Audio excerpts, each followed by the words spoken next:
Como é que fica a vida, a rotina de quem precisa continuar trabalhando? A Ellen Vilela conversou com algumas pessoas e claro que essas pessoas estão com medo em relação a tudo isso, né, Ellen? Bom dia para você, minha amiga. Sim, Rafael, bom dia para você, bom dia para todos.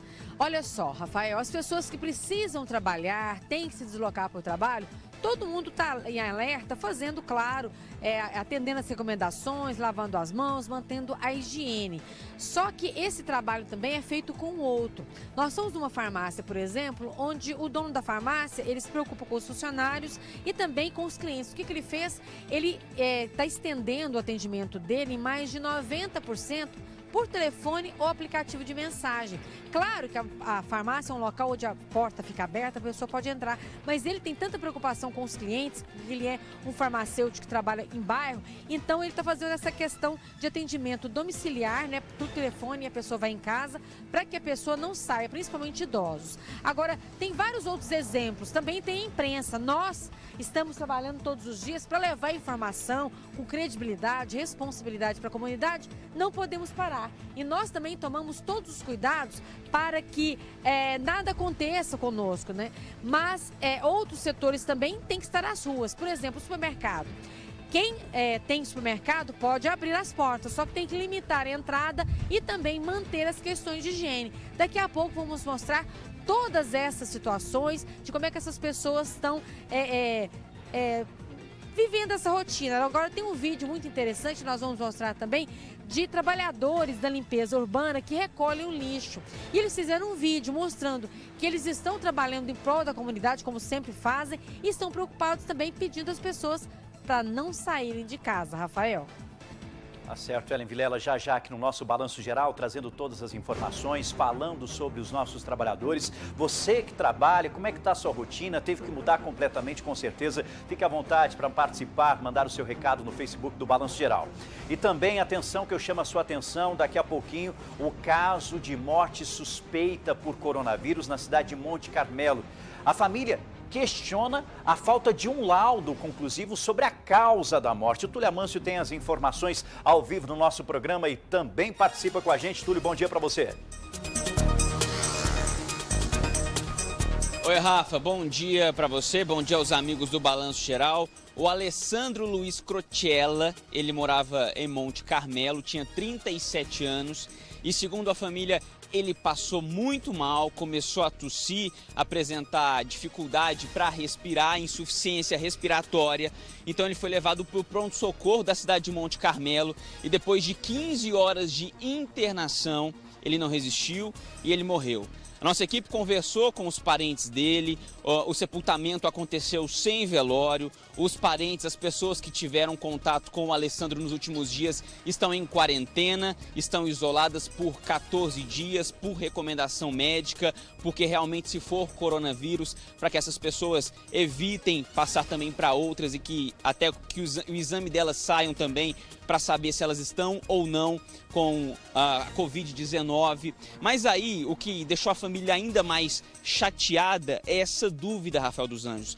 Porque numa entrevista a uma rádio da cidade de Monte Carmelo, o vice-prefeito, o Paulo Rodrigues Rocha, ele disse nessa rádio, Rafa, que eles tiveram dificuldade para coletar material para o exame e por isso que dificilmente eles vão conseguir confirmar se o Alessandro morreu ou não por Covid-19. Daqui a pouco a reportagem completa, mas agora vamos ouvir um trecho da entrevista. Na madrugada de sexta para sábado, eu levei ele às 1h30 da manhã. Chegamos lá, falei com eles, né, sobre o do que se tratava, o que ele estava sentindo. Eles já nos deram máscara para mim, para ele, e já encaminhou ele para dentro. Eu fiquei na recepção aguardando. Logo depois veio o enfermeiro me dizer que ele ia ficar em observação por conta do surto que está tendo, né, de coronavírus na cidade, ele ia ficar em observação.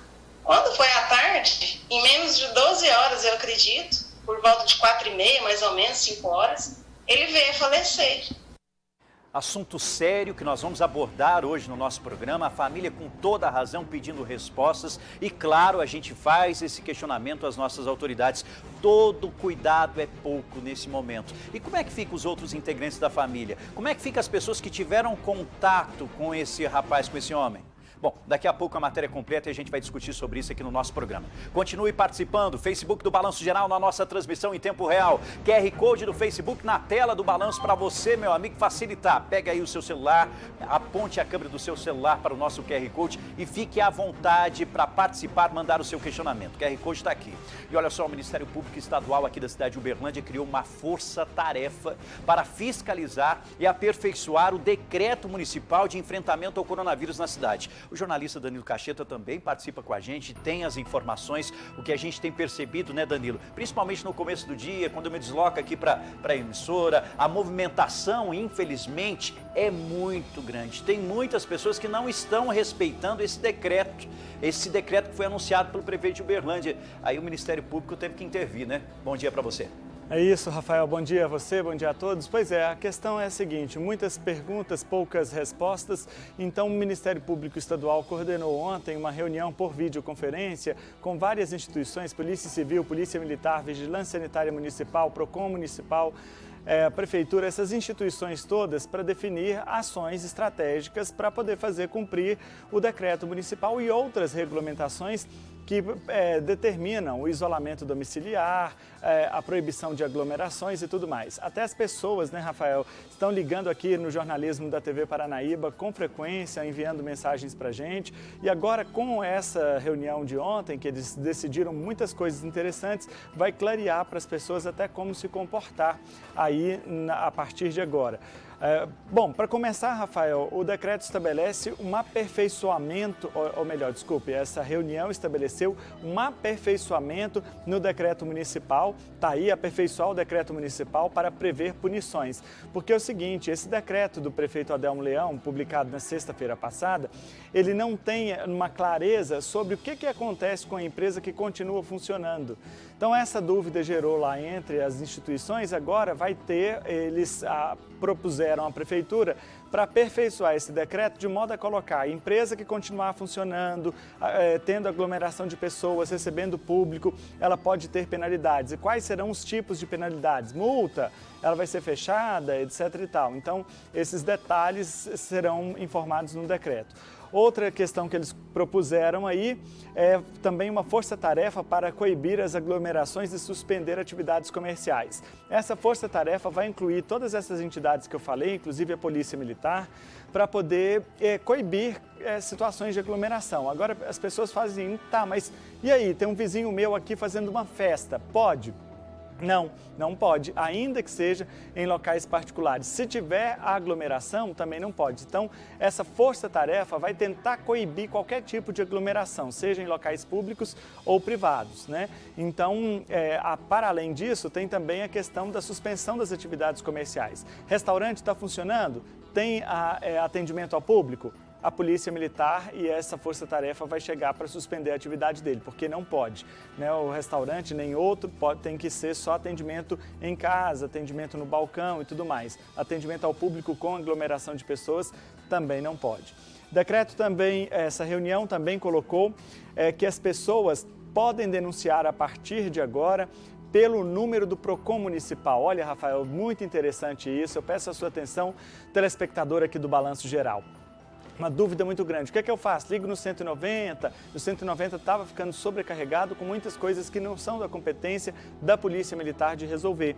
Agora ficou estabelecido na reunião que todas as denúncias relacionadas à aglomeração de pessoas, a situações envolvendo o coronavírus, elas devem ligar no 151, o telefone do PROCON municipal. Rafael. Para deixar claro para as pessoas que estão acompanhando o nosso Balão Geral, o seguinte: você tem um estabelecimento comercial que fica aí perto da sua casa e tem uma aglomeração muito grande de pessoas. Você não deve ligar para a polícia. Você vai ligar para esse telefone, é o número do PROCON agora que vai atender essa demanda, o telefone 151, né, Danilo? Isso. Por quê? Porque lá no PROCON, eles vão reunir todos os tipos de reclamação, seja de aglomeração de pessoas, seja de competência da Polícia Militar, e aí ele vai fazer o direcionamento, a central do 151 do PROCON é quem vai fazer o direcionamento. Olha, isso aqui quem vai resolver é a Polícia Militar, isso aqui quem vai resolver é o Ministério Público, isso aqui é o PROCON Municipal, é a Vigilância Sanitária. Então ele vai fazer esse direcionamento. E detalhe, a Prefeitura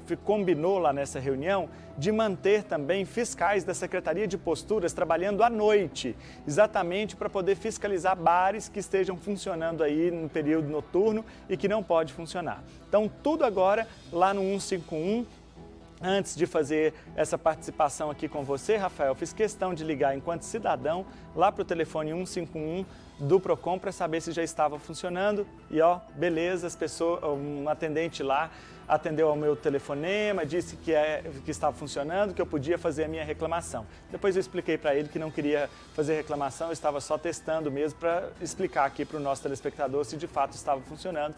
Então está funcionando. Agora, o atendimento ali são poucas pessoas e pela demanda que tem, que é muito grande, então às vezes está ocorrendo de ligar, o telefone está ocupado, tem que insistir, então pode insistir que vai dar certo, viu, Rafael? Bom, eles também falaram sobre o preço abusivo, né, Rafael? Ixi. Muita gente questionando isso. As coisas subiram muito de preço. O problema é que não tinha parâmetro. O que é caro, o que é barato? Né? O que está maior do que o preço anterior e tudo mais? Então, eles estabeleceram que produtos que subiram mais de 20%, então teve esse parâmetro, 20%, isso vai ser considerado como crime à economia popular. E aí vai ser direcionado para a Polícia Civil fazer a devida apuração. Então, 20% é a taxa referencial de preços que podem ter oscilação de um estabelecimento para outro, de uma época para outra. Então, chegou no supermercado. O leite, por exemplo, que é um produto que muitas pessoas compram, a maioria, subiu mais de 20% naquele mesmo estabelecimento, aquela mesma marca da semana passada. Crime contra a economia popular, denunciar no 151, a Polícia Civil vai investigar. Rafael, hoje às 2h, o PROCON Municipal vai reunir essas forças de segurança para poder enviar essa recomendação a partir de tudo que foi definido nessa reunião de ontem.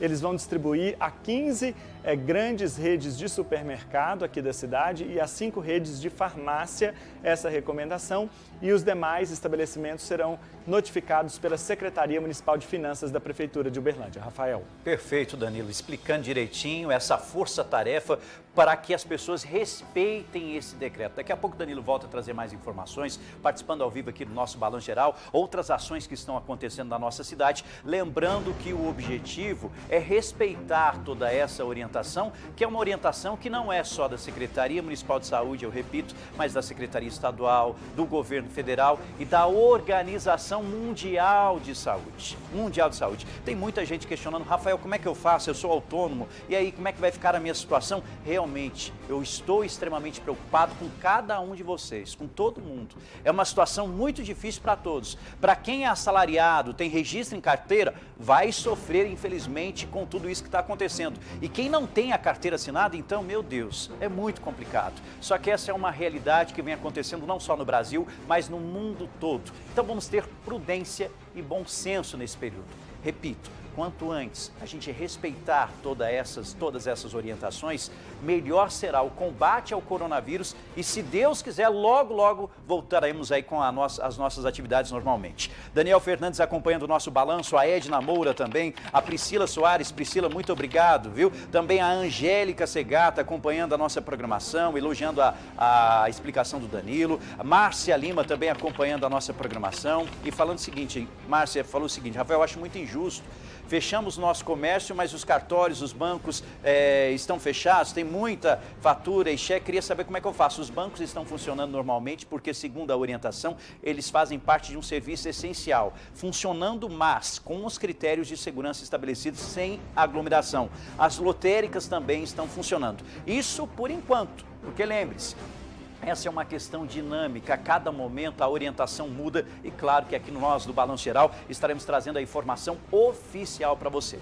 Em Patos de Minas, no Alto Paranaíba, também houve modificações do decreto municipal sobre o funcionamento de estabelecimentos comerciais. São medidas complementares de proteção à coletividade a serem adotadas para o enfrentamento da emergência de saúde pública por causa do coronavírus, né? Por causa do coronavírus. Quem tem as informações é o meu querido Elcio Fonseca, vai explicar direitinho em relação a essas mudanças que estão acontecendo, esses cuidados que estão acontecendo aí em Patos de Minas. Elcio, boa tarde para você. Rafael, boa tarde a todos. Um novo decreto foi publicado ontem à tarde, mas antes até de falar desse novo decreto, eu quero atualizar os números aqui de Patos de Minas, porque o município acaba de divulgar o último boletim da Secretaria Municipal de Saúde. Agora são 17 casos suspeitos já notificados aqui em Patos de Minas, só que desses 17 casos, 5 já foram descartados, portanto, são 12 casos suspeitos agora aguardando os resultados dos exames, viu? Patos de Minas não tem até o momento nenhum caso confirmado de coronavírus. Agora, falando sobre esse novo decreto publicado ontem à tarde, ele define quais são os serviços essenciais que devem permanecer funcionando nesse período de pandemia. Olha só, são os serviços de tratamento e abastecimento de água, distribuição de energia, gás e combustíveis, assistência médica e hospitalar, vendas de alimentos e remédios, serviços funerários, transporte coletivo, captação e tratamento de esgoto e lixo, serviços de telecomunicações, guarda, uso e controle de substâncias radioativas, equipamentos e materiais nucleares, processamento de dados ligados a serviços essenciais, controle de tráfego aéreo, compensação bancária, segurança pública e produção agropecuária e industrial. São esses os serviços considerados essenciais que devem continuar funcionando aqui no município. Fora isso, esse novo decreto reforça que é dever dos estabelecimentos que estão funcionando fiscalizar o número de clientes dentro das lojas e a distância entre uma pessoa e outra nas filas. Nas padarias, especificamente, fica proibido agora o sistema de self-service e não poderá haver consumo dentro das padarias. O consumidor deve comprar e levar para casa, portanto. Os bancos deverão funcionar agora de meio-dia às 3 da tarde. Estavam funcionando antes de 8 da manhã ao meio-dia, mas agora será de meio-dia às 3 da tarde. O novo decreto ainda proíbe o comércio ambulante aqui na cidade, proíbe também as mesas de jogos no mercado municipal. Os velórios podem ter agora só 4 horas de duração e não pode ter aglomeração de mais de 10 pessoas nas salas dos velórios. E, por fim, os servidores da prefeitura com mais de 60 anos ou portadores de doenças crônicas estão liberados para exercer o trabalho de casa, fazer o chamado home office. Lembrando que prefeitura e polícia militar têm fiscalizado diariamente esses estabelecimentos que permanecem funcionando nesse período aqui na cidade, Rafael. Tá certo, são mudanças que estão acontecendo e, por favor, você que é de Patos de Minas, preste muita atenção nessas alterações. Obrigado, Elcio. Daqui a pouco você volta a participar com a gente. A gente segue falando sobre o coronavírus. O repórter Túlio Amâncio tem agora informações sobre casos da nossa região. É importante a gente falar, né? A gente acaba falando de Uberlândia sempre, ou de regiões em destaque, como essa de Monte Carmelo, onde infelizmente tem uma morte sendo investigada. Mas vamos falar da nossa região, né, Túlio? Por favor. Sim, Rafa, eu tenho os números aqui da nossa região e também do país, já que todo final de tarde o Ministério da Saúde divulga os números e a Secretaria de Estado de Saúde também. Só uma observação importante para a gente fazer sobre essa divulgação do Ministério da Saúde, porque há alguns dias já o Ministério está divulgando apenas os casos confirmados de Covid-19 no Brasil, já que a gente está passando por uma transmissão comunitária. Isso já é sabido, todo mundo sabe. A transmissão comunitária é aquela onde não é possível rastrear o vírus, então todos os casos podem ser considerados suspeitos, pessoas que apresentem os sintomas de Covid-19. Então, por uma questão até mesmo para não gerar um pânico aí na sociedade, o Ministério da Saúde está divulgando só os casos confirmados.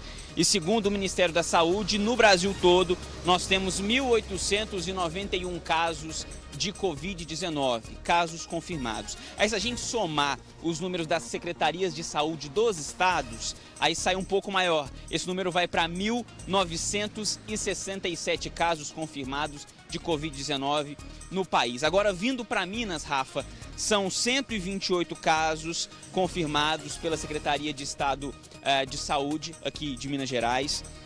Tem mais de 7.700 casos em investigação. Vindo agora, fechando mais aqui para a nossa região, em Uberlândia, segundo a Secretaria de Estado de Saúde, são 6 casos. E aí há uma diferença com o número apresentado pela Secretaria de Saúde. Aqui o município diz que são 7 casos.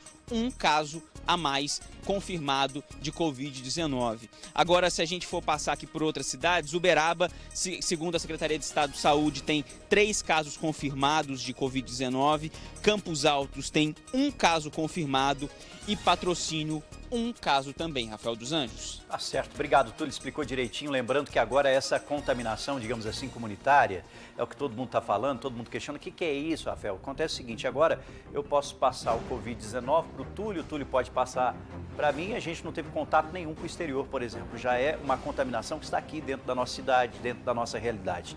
Então, por isso, o alerta para toda a população, por favor, fique em casa. Fique em casa. O isolamento social é extremamente importante. Obrigado, viu, Túlio, pelos detalhes, explicando direitinho. A gente continua gerando informação, a notícia não para aqui para você. E olha, o Comitê Interno de Enfrentamento à Covid-19 define novas medidas para o Hospital de Clínicas. A Ellen Vilela tem as informações, porque olha só, isso mexe muito com a rotina de muitas pessoas que estão acompanhando o nosso programa e que têm pacientes internados na unidade, no Hospital de Clínicas aqui da nossa cidade, né, Ellen? Explica pra gente.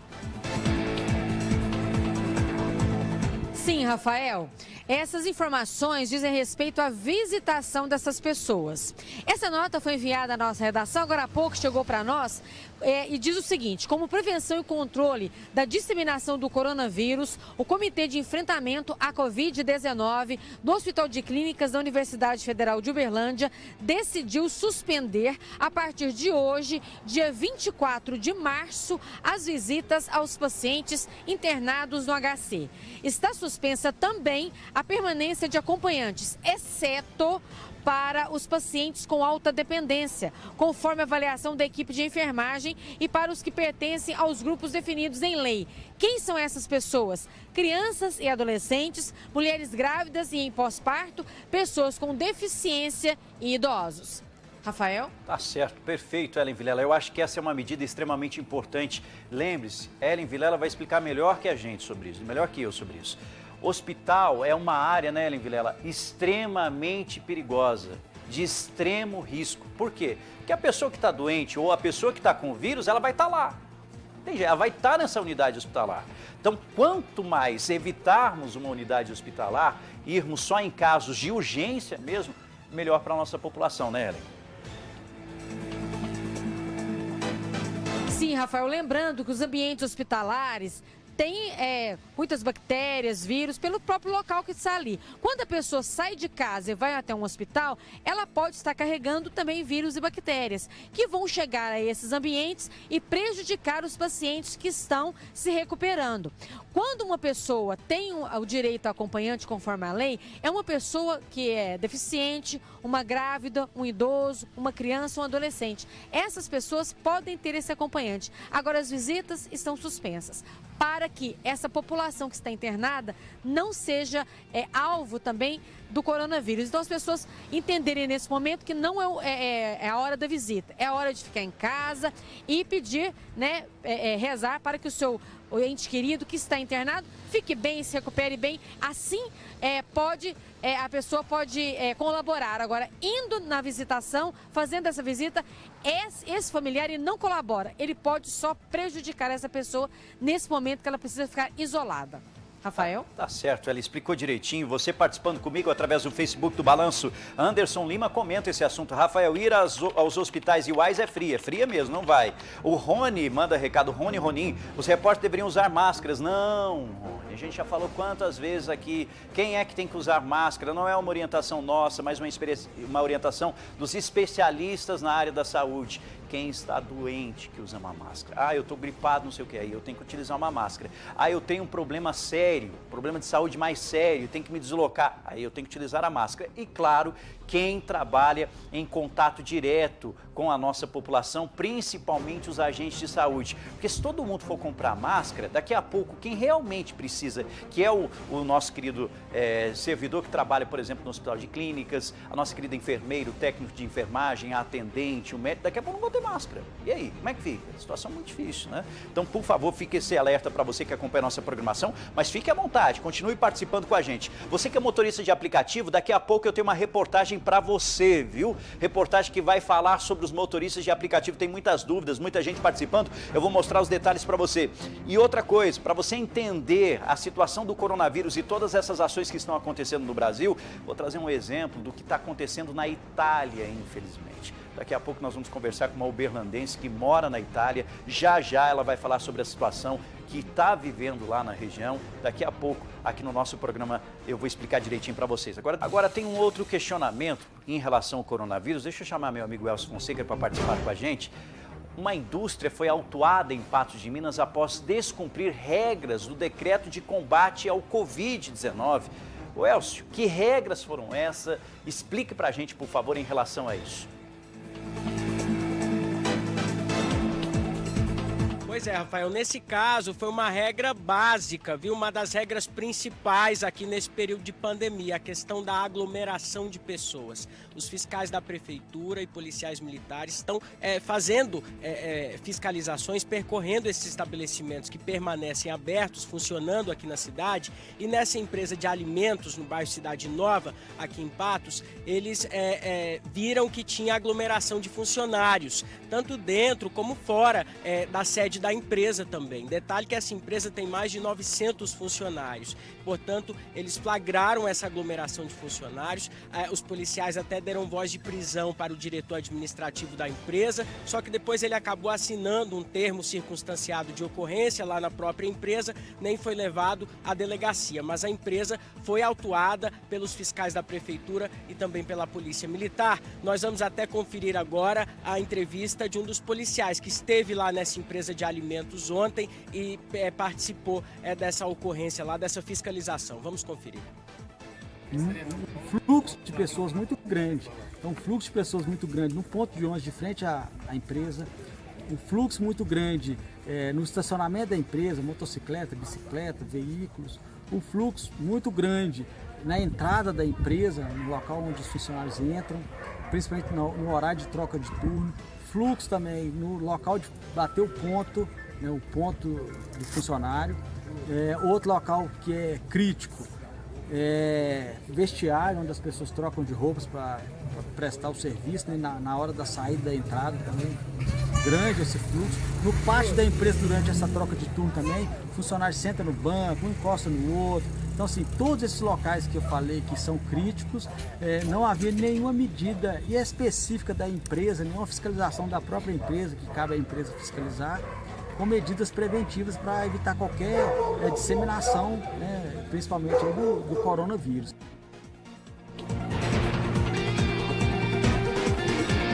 Reforçando que os fiscais da prefeitura, os policiais militares estão fazendo essas visitas diariamente aqui na cidade, aos estabelecimentos que permanecem abertos, que podem continuar funcionando, mas tem que respeitar essas medidas de segurança aí, né, e de prevenção ao novo coronavírus, Rafael. Tá certo, e que fica o alerta para todas as cidades, não só Patos de Minas, em relação a essa fiscalização e esses cuidados, por favor. Você tem que pensar na vida do funcionário, na vida do trabalhador. Obrigado, Elcio, pelos detalhes aqui no nosso Balanço Geral. Atenção, um grave acidente foi registrado na manhã de hoje aqui em Uberlândia. 2 pessoas ficaram feridas e tudo, Ellen Vilela, foi causado por causa da imprudência, infelizmente, né? Sim, Rafael, infelizmente, viu? Esse acidente envolveu 2 veículos, um cavalo mecânico e um carro sedã prata. Testemunhas contaram que o carro sedã prata, que estava na marginal da rodovia, o motorista fez uma conversão errada, que ali naquele local não pode fazer conversão, e atingiu esse cavalo mecânico. O motorista do sedã prata e a passageira foram socorridos pelos bombeiros e levados para hospitais. O motorista do cavalo mecânico nada sofreu. Nós conversamos, Rafael, com a testemunha, também com a polícia. Esse acidente foi na LMG 749, na rodovia, no anel viário, ali no fundo do Taiamã. Quem sai do Taiamã passa pela rotatória, sobe ali o viaduto para ter acesso a 365. Foi isso que o carro fez. Só que o cavalo mecânico já estava na pista, então ele não podia nunca ter feito aquela conversão. Nós falamos com uma testemunha, o seu Adão, e também falamos com a Polícia Militar Rodoviária que registrou a ocorrência. Vamos acompanhar um trecho dessas entrevistas?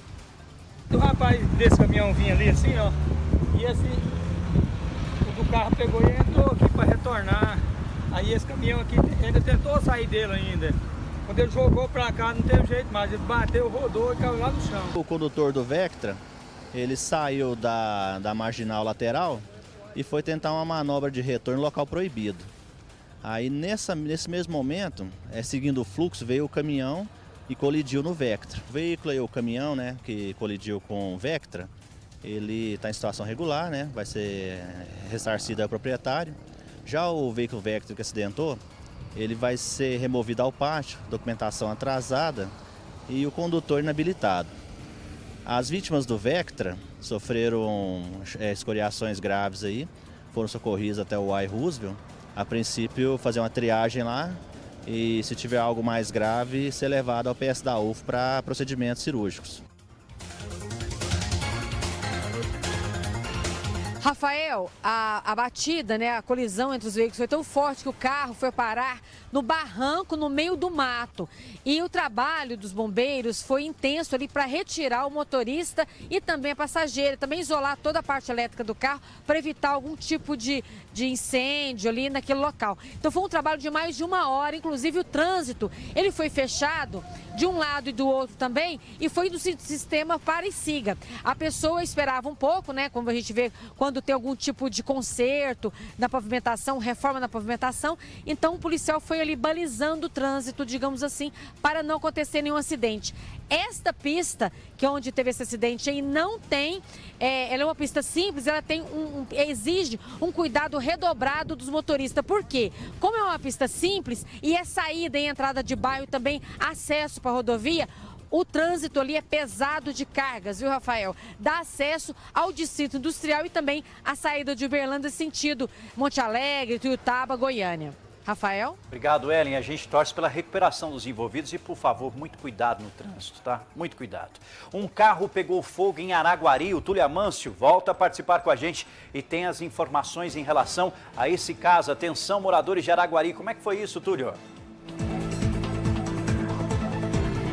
Ô, Rafa, isso aconteceu no bairro Novo Horizonte. Moradores ali do bairro, eles viram o carro que estava estacionado na calçada em chamas, pegando fogo. Então eles ligaram para os bombeiros, que rapidamente chegaram e conseguiram aí conter as chamas, apagaram o incêndio. Aí começou essa busca aí pelo que havia acontecido, se foi um incêndio criminoso, se não foi. A polícia foi chamada, eles estão até agora tentando localizar o proprietário desse veículo, não acharam ainda, mas existe a suspeita de que tenha sido sim um incêndio criminoso. Sabe por quê, Rafa? A poucos metros do local onde o carro estava na calçada, a polícia encontrou um recipiente, um galão, com um restinho de combustível. E a suspeita é que esse combustível tenha sido usado para incendiar o veículo. Rafa. Que absurdo. Agora tem que investigar para saber qual o motivo, porquê disso tudo. Obrigado, Túlio, pelas informações. Falando em incêndio, gente, equipes de combate a incêndios do Corpo de Bombeiros controlaram um incêndio de grandes proporções no interior do Horto Municipal, no bairro Jardim Triângulo, em Uberaba. As chamas começaram em um amontoado de madeira para descarte, conhecido como os pallets. Um total de 11 militares trabalharam nessa ocorrência. Uma retroescavadeira, a área revirou, inclusive a área atingida, e permitiu que fosse realizado rapidamente o rescaldo. O material é proveniente dos ecopontos e tem como destino os aterros, porém, com a atual situação, os funcionários do local não estão trabalhando. A causa do incêndio ainda é desconhecida, mas segundo testemunhas, as redondezas abrigam vários usuários de drogas, o que leva a crer que o incêndio também, nesse caso, possa ter sido criminoso. A investigação está sendo realizada. E o Corpo de Bombeiros de Patos de Minas apagou um incêndio em uma fábrica de móveis. O Elcio Fonseca tem as informações. Elcio. Olha, Rafael, esse incêndio foi ontem por volta de 6h30 da noite. Vizinhos dessa fábrica de móveis, fica no bairro Ipanema, aqui em Patos, eles que viram fogo e chamaram os bombeiros. Aliás, os bombeiros demoraram aproximadamente 2h30 para conseguir apagar esse incêndio, viu? Tudo lá dentro da fábrica de móveis foi destruído, infelizmente, um prejuízo enorme para o dono, mas pelo menos não tinha ninguém trabalhando, não tinha ninguém lá na hora, ninguém ficou ferido, viu, Rafael? As causas do incêndio ainda são investigadas. Tá certo. Obrigado, viu, Elcio, pelas informações aqui no nosso Balanço Geral. No mês passado, eu conversei ao vivo, você vai lembrar, com uma uberlandense que mora na Itália, em Voghera, na região de Lombardia. Deixa eu mostrar, inclusive, uma arte para explicar direitinho essa região. Olha aí, ó, para você que acompanha a nossa programação. Ela mora ali, ó, nessa região ali, ó. Assim ficar claro para você. Naquele dia que eu conversei com ela, a situação já era preocupante. Eram 650 casos registrados naquele dia de coronavírus no país europeu e 403 só na região onde ela mora, na região de Lombardia. Nós fizemos um alerta sobre o aumento nos casos. Agora, hoje, a situação da Itália é catastrófica. Os casos confirmados no país chegaram a quase 64 mil. E o número de mortos passa dos 6 mil. Somente ontem, 601 pessoas morreram por causa do coronavírus.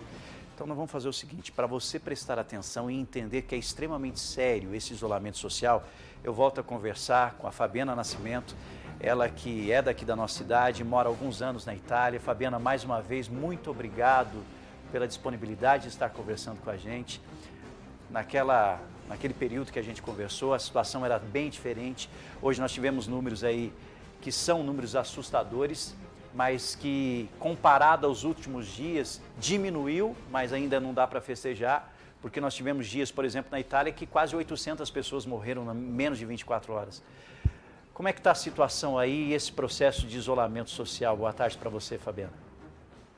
Oi, Rafael. Oi, gente. Oi, Brasil. Que bom falar com vocês. Infelizmente, eu estou um pouco mais desmotivada, muito mais triste, mas não tem muito o que fazer, a não ser seguir todas as normas. Vocês estão me ouvindo bem? Tudo certo, pode falar. Perfeitamente. Eu estava fazendo um balanço aqui há mais ou menos uma semana. Aumentou quase mais de 4 mil mortes em uma semana. Então, inevitavelmente, está um caos, um transtorno, uma coisa sem freio. Muito triste viver isso aqui, presenciar isso aqui. Você sabe, Fabiana, que nós estamos agora nesse processo de isolamento social aqui no Brasil, Uberlândia, região, mas o que a gente percebe é que tem muitas pessoas que não estão respeitando e não estão entendendo a gravidade disso. Eu gostaria que você falasse um pouco da realidade sua aí. Na verdade, né, tudo isso aconteceu muito rapidamente, muito abruptamente, né? As pessoas também não sabiam muito como lidar com tudo isso, o que fazer, o que não fazer, como se prevenir, como evitar tanta coisa. E o que foi acontecendo também foi muito junto com tudo que estava acontecendo aí, né, aqui na Itália. À medida que as coisas foram tomando toda essa proporção, é que a gente foi entendendo como deveríamos agir, né? Então, a quarentena é algo que realmente freou esse número de contágio, embora sejam números absurdamente altos, né? E foi o que está, há poucos dias, diminuindo os números de mortes, infelizmente. Agora, uma coisa que está acontecendo no Brasil e que todo mundo fala, Rafael, na Itália não aconteceu isso. A Fabiana está lá e ela vai explicar melhor para a gente isso. Todo mundo fala assim, o Brasil está fazendo essa ação de isolamento social para evitar que os números cresçam como aconteceu e está acontecendo na Itália. O país, a região onde você mora, Lombardia, eles demoraram para tomar essas providências em relação ao isolamento social ou é difícil explicar sobre isso? Assim, a gente que está do lado de cá, né, como autoridade, talvez tenha mais propriedade para falar, mas a gente como cidadão praticamente foi pego da noite para o dia, né, como que o que era, né, a dimensão disso tudo e o que deveríamos ou não fazer. Então, assim, à medida que os números foram aumentando, foram se tomando medidas, mas essas medidas diárias, não foi uma medida única, exclusiva desde o começo, não. Essas medidas elas vêm sendo adotadas ao longo de todo esse 2 meses que a gente está aí nesse sofrimento, nessa luta de sobrevivência, né? Mas todo mundo vem seguindo à risca todas as normas, todas as medidas e decretos que as autoridades instalam. Fabiana conversando ao vivo com a gente, ela que é uberlandense, mora na Itália, mais uma vez se disponibilizou a falar ao vivo com a equipe do Balanço Geral. Agora, Fabiana, a gente tem um problema muito sério aqui, por exemplo, a Renata Pereira está comentando no Facebook do Balanço, a mídia não vai falar a verdade, estão escondendo os números, nós estamos trazendo números oficiais. Secretaria de Saúde está divulgando, Secretaria de Estado está divulgando, nós estamos trazendo números oficiais. Nós temos que trazer esses números, é o número oficial. Então nós temos um problema muito grande com fake news. Aí na Itália também existe esse problema, as pessoas acabam informando, trazendo muita notícia falsa, notícia irreal. Rafael, assim, as notícias que a gente lê daqui são notícias quase que imediatas aos acontecimentos, né? Aqui eles lançam os números às 18 horas daqui da Itália. Então, a partir daí, são tomadas medidas para aumentar, né, a contenção de tudo isso. Então, assim, os fake news que eu leio são todos do Brasil, né? Eu sei que tem, mas, assim, não é tão disseminado aqui, até porque a preocupação hoje é outra. A preocupação é evitar que essa devastação se alastre por muito tempo, porque nenhuma nação, nenhum cidadão é preparado para viver isso aqui. Ninguém sabe muito bem como lidar quando o inimigo é invisível. Então, assim, as pessoas aqui elas estão muito mais preocupadas em se conterem, em não permitir que as pessoas vão às ruas, né, em não permitir que isso perca completamente o controle, do que propriamente ficar alastrando esse tipo de notícia completamente desnecessária, que não agrega nada. E olha, eu estou conversando com a Fabiana, tem muitas pessoas comentando com a gente, eu faço o programa sempre assim, você sabe muito bem, Fabiana que acompanha a gente direto da Itália, com a interação das pessoas, eu deixo o espaço aberto para o pessoal comentar. A Fabiana, sua xará, Fabiana Ferreira Araújo, faz um comentário aqui. Rafael, quem mente são as autoridades e não o jornalismo, vocês passam o que eles estão passando. E a gente tem que passar a informação oficial, mas ao mesmo tempo a gente faz esse contraponto, trazendo a realidade de quem mora em outro país, para trazer os números e a realidade dela. Para você de casa entender o que de fato está acontecendo e os cuidados que devem ser tomados aqui no nosso país. Então, antes da gente ficar preocupado em relação ao fake news, será que tem isso, será que tem aquilo? O brasileiro, infelizmente, é triste dizer isso, mas existe uma expectativa de ter um número muito grande de casos para começar a agir. E o objetivo é evitar esse número, Fabiana. E infelizmente você está vivendo essa realidade lá na Itália, né? Na verdade, a gente está lutando para sobreviver a tudo isso, né? Então, é até bonito de se ver e, ao mesmo tempo, muito triste, porque, assim, a dor, ela está escancarada nos olhos das pessoas. Independente de serem amigos, parentes, vizinhos, conhecidos ou não, você enterrar quase 800 pessoas de um dia para o outro, isso não tem... é uma dor medonha, não tem nem como eu te dimensionar, né? A nossa preocupação hoje é realmente conter isso, e cada um cumprir individualmente numa intenção de atingir coletivamente.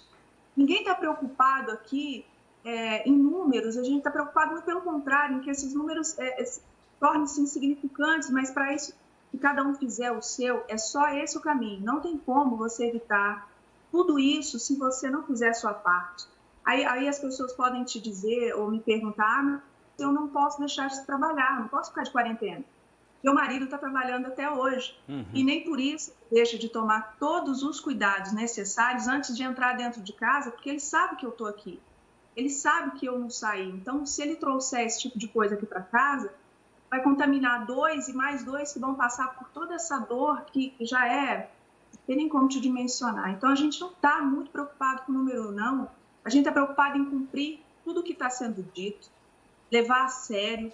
Aqui, Rafael e pessoal aí de Uberlândia, as pessoas aqui até fotografam seus vizinhos quando estão às ruas, de maneira que não deva, né? E enviam para os jornais para alertar as autoridades. Olha, nessa região precisa tomar mais providência. Então, assim, na tentativa de um combate coletivo, e eu acho que o número não importa se é pouco, se é muito, importa que está matando gente, importa que está contaminando pessoas, está contaminando o nosso planeta. As pessoas têm que pensar na coletividade. Eu não quero saber quanto que está, quantos milhões, me dói, me corta o coração cada vez que eu compartilho esses dados. Mas aqui a preocupação, acho que é voltar ao normal o quanto antes. Deveria ser a de vocês aí também. Tem que ser, tem que ser. E esse isolamento social está sendo cumprido aí? Essas regras, os italianos cumprem muito bem? Quem deveria cumprir a risca, cumprir não, que são os idosos. Eles são muito teimosos, né? A gente ouve aqui eles dizerem que eles já sobreviveram à Segunda Guerra Mundial, não vão sobreviver a vírus. Mas aí é feito todo um trabalho em cima deles, né? As pessoas realmente orientam, a família busca, está tendo algum tipo de entretenimento dentro de casa para que eles também não fiquem tão ociosos e acabem adoecendo com tudo isso, né? Porque ficar dentro de casa, gente, preso, sem poder, comedido, né? A gente não pode ir no supermercado a dois, ou vai meu marido ou vai eu. Eles estão até querendo fazer um tipo de um cadastro para ter ali o controle, se você já foi essa semana, se foi você, se foi seu marido. É o que a gente pode fazer no momento. Ninguém aqui está preocupado se é uma medida grande, se é uma medida pequena. A gente está preocupado em minimizar isso, em voltar, ainda que gradativamente, à normalidade. Fabiana, olha, eu quero agradecer imensamente, mais uma vez, a sua disponibilidade de estar com a gente. Grande abraço para você, para o seu esposo. Muito cuidado aí na Itália, principalmente nessa região que é preocupante. Espero, se Deus quiser, voltar a conversar com você com números positivos, com uma realidade diferente e principalmente falando de mais consciência da nossa população e também da Itália. Grande beijo, obrigado aí pelo carinho, obrigado pela audiência de sempre, tá? Rafael, eu que agradeço todos vocês que pararam seus tempos aí para prestarem atenção nessa conversa que a gente teve. A gente sabe que mudar da noite para o dia, mudança espontânea, ela não existe, né? Então precisou de tudo isso para sacudir e colocar as coisas um pouco mais no lugar. Então, por favor, gente, façam a parte de vocês. Parece idiota falar, passe gel nas mãos, lave as mãos, deixe seu sapato de fora de casa. Mas são esses cuidados que a gente vai diminuir esse número de contágios. Se Deus quiser, em breve, a gente vai sair disso tudo. Muito obrigada. Perfeito. Obrigado, Fabiana, mais uma vez, viu? E claro, qualquer novidade a gente volta a conversar com a nossa querida Fabiana, direto da Itália, explicando, falando e alertando a nossa população em relação ao que vem acontecendo no nosso país. Obrigado, Fabiana. Bom, vamos seguir com o nosso balanço geral. A gente continua falando de saúde, mas vou falar agora de um outro problema extremamente sério: dengue. A Secretaria de Saúde do Estado divulgou o último boletim epidemiológico de casos de dengue, zika e chikungunya em Minas Gerais. A Ellen Vilela tem as informações e vai falar sobre essa situação. A gente se preocupa com o coronavírus, mas não podemos descuidar da dengue, né, Ellen? De jeito nenhum, viu, Rafael? De acordo com a Secretaria de Estado de Saúde, Uberlândia tem 771 casos prováveis de dengue, de chikungunya 1 caso provável e de zika 2. O trabalho dos agentes, esse trabalho continua diariamente, mesmo durante essa época de epidemia. O que eles estão fazendo? De pandemia, o que eles estão fazendo? Eles estão verificando as casas e aproveitando que as pessoas estão nas casas e fazendo essa visita. Porque o que era o problema antigamente, Rafael, antes da pandemia? As pessoas não eram encontradas em casa porque elas estavam trabalhando. Então, esse trabalho agora pode surtir um efeito ainda maior, porque as pessoas estão em casa, vão atender esses agentes e eles vão verificar a questão dos quintais, da garagem. E o que eles estão falando para essas pessoas? Eles receberam informações e recomendações de como proceder durante essa visita e evitar qualquer tipo de contaminação. Então, eles levam álcool em gel, fazem a verificação para minimizar qualquer tipo de risco. Se a pessoa tiver alguma dúvida, ela pode olhar o crachá dele, ligar para a Secretaria Municipal de Saúde, mas o trabalho da dengue, ele é importante, Rafael. Não pode parar nesse momento, sabe por quê? Porque nós estamos em período de chuva, aí a água acumula naquele pratinho de planta, ou se não, naquele vaso de planta, ou no pratinho, ou também no ralo. E o que acontece? Sai o sol. E é um cenário ali propício para a transmissão, para a reprodução das larvas aí e também para que o mosquito se espalhe rapidamente. Por isso, a visita não para e os agentes devem ser recebidos por essas pessoas. Elas recebem essas recomendações, verificam tudo e limpam os quintais. As pessoas estão dizendo o seguinte, Rafael, a pessoa aproveita que está em casa, está com mais tempo, dá uma verificada ali no quintal, olha a garagem, verifica o ralo, vê se tem alguma água parada, algum vasinho de planta ali que tem aquele pratinho, né? A pessoa tem a cultura de deixar ainda o vaso de planta com o pratinho e também aqueles outros locais. Que locais são esses? Às vezes a pessoa fez uma reforma, tem um vaso sanitário ali, dá uma olhadinha, tem garrafa, coloca a garrafa de boca para baixo para evitar qualquer tipo de contaminação por conta do mosquito Aedes aegypti. E sabe por quê, Rafael? Porque existem locais em Uberlândia onde a preocupação é maior. Nós fizemos uma reportagem semana passada, eu e o cinegrafista Felipe Leonardo, mostrando que os bairros Luiz Otto de Freitas, São Jorge e Morumbi têm a maior incidência. É claro que a cidade toda tem incidência do mosquito. Esses locais têm mais, mas as pessoas podem colaborar com os agentes. Está em casa por conta da pandemia? Faz a verificação da casa, receba o agente. Se tiver alguma dúvida, ligue na secretaria, verifique o crachá. Mas o que não pode é deixar a dengue tomar conta também, né, Rafael? Exatamente. 771 casos de dengue aqui em Uberlândia. Fique atento, meu amigo e minha amiga, viu? Ellen Vilela disse tudo. E Ellen, com licença, deixa eu conversar com meu amigo Elcio Fonseca também sobre esse assunto. A cidade de Patos de Minas, eu quero saber como é que está aí a cidade, quais os números aí da cidade em relação à dengue. Por favor, Elcio.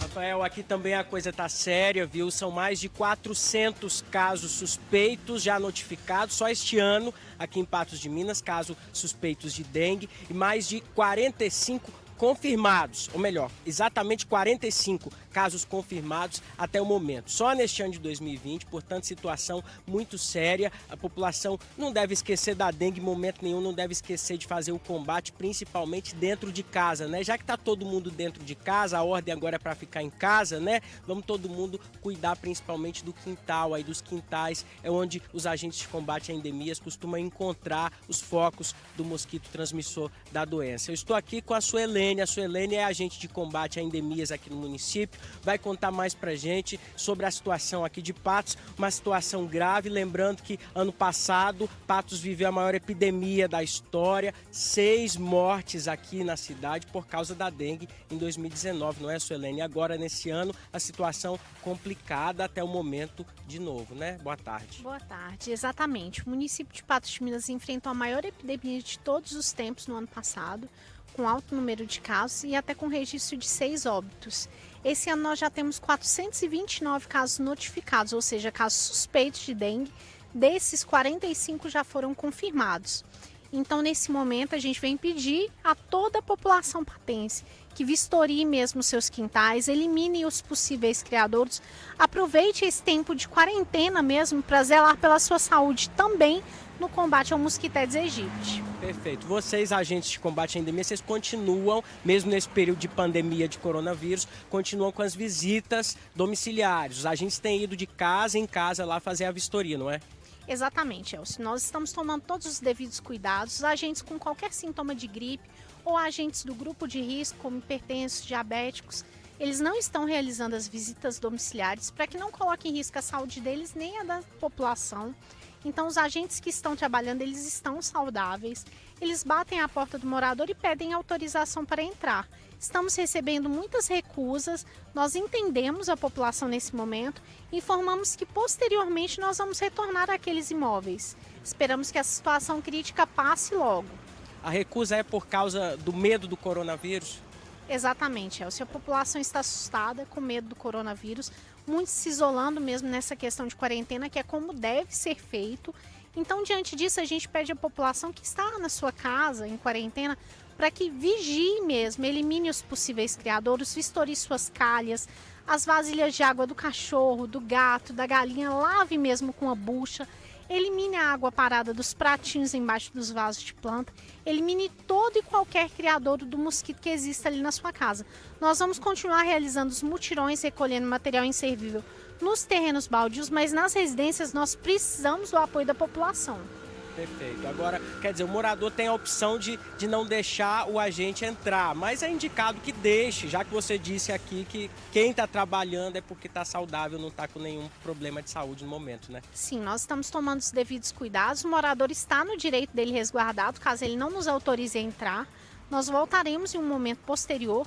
Nós pedimos para que todos os moradores, tanto aqueles que estão abrindo a porta para nós, quanto aqueles que não abrem a porta nesse momento, para eliminar os criadouros na sua residência. Nós devemos lembrar que aproximadamente 80% dos criadouros do mosquito estão nas residências. Ok, só para fechar, Suelene, lembrando que os agentes vão às casas devidamente uniformizados ali, né? Porque até já teve caso de gente se passando por agente, criminoso mesmo passando por agente, mas deve ficar atento aí ao uniforme, a toda a caracterização do agente. Sim, é muito importante que a população, antes de abrir a porta, verifique se o agente está uniformizado com a camiseta de uniforme ou mesmo com aquele colete que nós usamos, com o crachá de identificação. Mas caso ainda assim haja dúvidas, peça para ele aguardar do lado de fora, pergunte o nome completo e a matrícula dele e entre em contato conosco pelo 3822-9755. Nós verificamos imediatamente se trata-se ou não de um agente de combate a endemias. Esse telefone está à disposição da população de segunda a sexta, das 7 às 17, o 3822-9755. Perfeito, combinado, Suelene. Muito obrigado pelas informações, bom trabalho para vocês. É isso, Rafael, o combate à dengue também deve ser constante e diário, viu? Todas as pessoas têm que ficar de olho, principalmente dentro de casa. Exatamente, por favor, tome o máximo de cuidado e aproveite esse momento, como ficou muito claro, muito bem explicado. Tem muita gente em casa, a família está em casa acompanhando a nossa programação, então aproveite, junta os filhos, junta a família que mora aí, por favor, vamos fazer uma limpa, verificar cada canto, nada de água parada, por favor, dengue é extremamente perigosa, pode matar. Obrigado, Elcio, pelas informações, trazendo direitinho os detalhes. Deixa eu falar sobre a cidade de Uberaba também, sobre a dengue. São 1.102 casos prováveis de dengue na cidade. 11 casos de chikungunya e 8 de zika. Hoje foi dia do início do trabalho de prevenção à dengue com a utilização de motos, né? Essa moto que faz esse tipo de trabalho, essas visitas domiciliares e mutirão de limpeza. Os agentes estão também realizando essas vistorias, claro, com atenção redobrada frente à pandemia de coronavírus, mantendo durante as vistorias a distância física preconizada, além de higienizar as mãos com água, sabão, sempre que possível. As equipes também contam com álcool para a higienização das mãos em frascos individuais. A cidade recebeu insumos para o novo ciclo do Fumacê para o combate e prevenção ao Aedes aegypti lá na cidade de Uberaba. E Uberaba com esse número preocupante, maior inclusive que a cidade de Uberlândia. Então atenção, não só Uberaba, Uberlândia, Patos de Minas, mas todas as cidades, atenção, você faça a sua parte, combinado? A Prefeitura de Uberlândia publicou no Diário Oficial a requisição para a ocupação do Hospital Santa Catarina. O Túlio vai falar sobre isso aqui no nosso Balanço Geral. A gente sabe que esse hospital é um espaço enorme e está vazio e pode ser utilizado para esse tratamento, para o tratamento das pessoas com a contaminação do coronavírus. Como é que está essa discussão toda, hein, Túlia? Atualiza pra gente. Ô Rafa, a real é o seguinte, que as cidades estão se preparando para uma situação pior. Pra você ter ideia, lá em São Paulo, o estádio do Pacaembu está recebendo uma estrutura hospitalar. Aquilo ali vai se tornar num grande hospital com muitos leitos de UTI. Então as cidades estão se preparando para uma situação ainda mais difícil. Como o próprio ministro da Saúde mesmo diz, a gente passa por uma curva de transmissão, né? Essa curva, dá para imaginar assim, ela vai subindo o número de casos, a gente vai chegar num topo para depois descer essa curva de transmissão. E a gente está só começando a subir, pelo que o próprio ministro Mandetta informou e tem informado nos últimos dias. Então as cidades estão se mexendo, as prefeituras estão se mexendo, e aqui em Uberlândia a prefeitura anunciou que deve usar o Hospital Santa Catarina para tratar os casos de Covid-19. Ismael Cristiano vai mostrar para a gente aqui, ó. As pessoas contaminadas com Covid-19 podem ser trazidas daqui para cá, na verdade, daqui mais ou menos um mês. Porque o Hospital Santa Catarina ele foi fechado há cerca de 4 anos, a vigilância sanitária fechou por uma série de problemas. Então, desde então, o hospital está fechado, mas com todos os equipamentos lá dentro. Tá tudo, o hospital está montado, completo, tem só a equipe de segurança aqui que fica tomando conta dos materiais lá dentro, então o hospital está completinho. E agora a prefeitura informou que uma equipe técnica já começou a fazer o levantamento de tudo que tem lá dentro e a condição de tudo que tem lá dentro, né? Tudo que tem e como esses equipamentos estão, para que eles sejam usados no tratamento de Covid-19. Segundo a prefeitura, com a utilização do Hospital Santa Catarina, Uberlândia deve aumentar aí em 20 leitos a mais de UTI. Então, os 20 leitos aqui do Santa Catarina devem ser usados e aproveitados pela Secretaria de Saúde de Uberlândia, mas esse processo todo deve demorar pelo menos 30 dias. Rafa. 30 dias. Muito demorado, né, gente? Tem que agilizar mais esse processo. Né? 30 dias. Não dá, né? E vamos combinar, mais 20 leitos de UTI. Vai resolver o problema? 20 leitos de UTI a mais na cidade de Uberlândia, com 700 mil habitantes? O que você acha? Obrigado, viu, Túlio? Explicando direitinho, trazendo as informações. Eu acho que é importante não só utilizar esse hospital, mas outras áreas precisam ser preparadas para atender a demanda. E não só nos casos mais graves, mas, por exemplo, naquele primeiro caso, aquele primeiro tratamento que precisa ser dado para essas pessoas. Agora, aproveitando que ele falou da cidade de Uberlândia, deixa eu trazer um recado de Uberaba, porque a antiga Casa de Saúde São José será utilizada pela Prefeitura de Uberaba para instalação de estrutura à saúde pública para o enfrentamento ao coronavírus. O decreto requisitando a estrutura, o que compreende o imóvel e os equipamentos, foi publicado ontem e tem vigência imediata, estando a Secretaria Municipal de Saúde autorizada a acessar as dependências físicas do imóvel, que é particular. O secretário de Saúde disse que, no primeiro momento, o interesse maior está nos equipamentos que serão alocados no hospital regional. Enquanto isto, a estrutura física da unidade passará por limpeza, ajustes como ligação de energia e revisão de rede de gases. Com a medida, Uberaba deverá contar com cerca de 40 a 50 novos leitos de UTI. 40 a 50. Agora, e a conta de água, hein, Rafael? E a conta de luz, como é que fica? O governo do estado, o governo estadual anunciou que a Copasa e a CEMIG suspenderam o corte dos serviços de água e energia. As empresas também vão permitir parcelamento e prorrogação dos vencimentos das contas, e o objetivo, claro, é amenizar aí os impactos financeiros, os impactos causados por essa pandemia. Elcio, conta pra gente, por favor. Sim, Rafael, um alívio aí para os consumidores, né? Para nós que pagamos essas contas de água e luz todo mês. O anúncio foi feito ontem pelo governador Romeu Zema e olha, os consumidores de baixa renda, cadastrados como tarifa social, no caso da CEMIG, ou cadastrados como microempresários, aqueles que têm microempresas, esses, portanto, terão garantia do fornecimento de energia e poderão também parcelar a conta em até 6 vezes sem multas e juros, viu? Isso nesse período até o final do mês de abril, pelo menos até o final do mês de abril, esse benefício aí, vamos dizer assim, está garantido aos consumidores da CEMIG. Repetindo, consumidores de baixa renda cadastrados como tarifa social e consumidores cadastrados como microempresários. Só que para valer, para ter direito a esse benefício, o consumidor tem que formalizar o pedido à CEMIG, pelo site ou pelo telefone da CEMIG também, que é o 116. Hospitais e unidades de saúde também terão esse direito aí de garantia do fornecimento de energia nesse período e também poderão parcelar as contas em até 6 vezes sem juros e multas. No caso da Copasa, mais ou menos do mesmo jeito. Os consumidores de baixa renda terão garantia do fornecimento, assim como as unidades hospitalares terão garantia do fornecimento de água nesse período e também poderão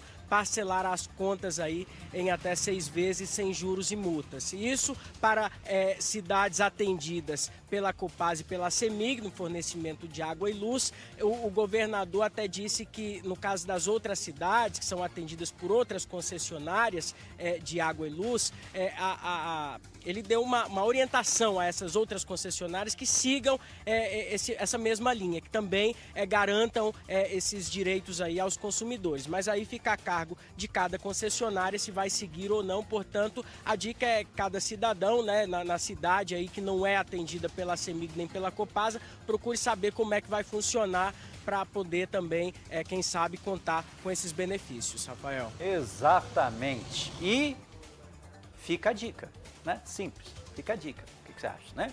Bom, aqui é o Demai, fica a dica. Obrigado, Vios, pelas informações aqui no nosso Balanço Geral.